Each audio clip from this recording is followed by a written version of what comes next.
नमस्कार, दर्श न्यूज देख रहे हैं आप और मैं हूं आपके साथ स्नेहा मनोज। देखिए, राजधानी पटना में लगातार आपराधिक घटनाएं देखने को मिल रही है और ऐसे में सीधे तौर पर जो अपराधी है वो पुलिस को खुली चुनौती देते हुए सामने आ रहे हैं। तो साफ तौर पर आपराधिक घटनाओं का जो सिलसिला है वो निकल करके सामने आ रहा है और इसी कड़ी में खबर दानापुर से निकल करके सामने आ रही है, जहां रानी तालाब थाना क्षेत्र में बड़ी आपराधिक घटना देखने को मिली है। एक बालू कारोबारी को कुछ अपराधियों ने उन पर फायरिंग शुरू कर दी, जिसके बाद उनकी मौके पर ही मौत हो गई है।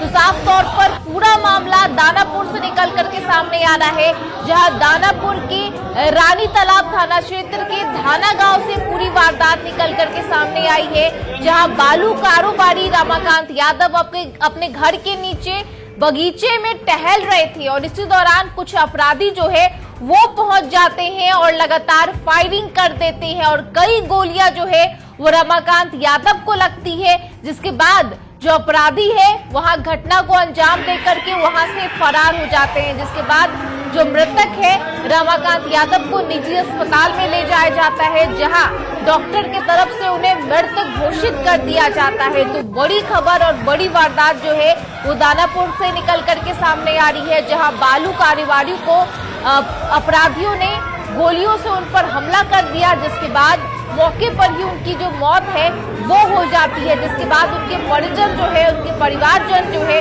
वो रोते बिलखते हुए नजर आते हैं। अफरा तफरी का माहौल देखने को मिलता है और साफ तौर पर इस घटना के बाद सनसनी का जो माहौल है वो साफ तौर पर देखने को मिल रहा है। तो बड़ी घटना निकल करके सामने आ रही है, जहां बालू कारोबारी की हत्या जो है वो कर दी जाती है। कुछ अपराधी पहुंचते हैं और अपने घर के नीचे बगीचे में टहल रहे जो रमाकांत यादव है उन पर गोलियों से हमला कर दिया जाता है, जिसके बाद उनकी जो मौत है वो हो जाती है। आपको बता दें कि इस घटना के बाद कई थानों की जो पुलिस है वो मौके पर पहुंची है और मामले की जांच में जुट गई है।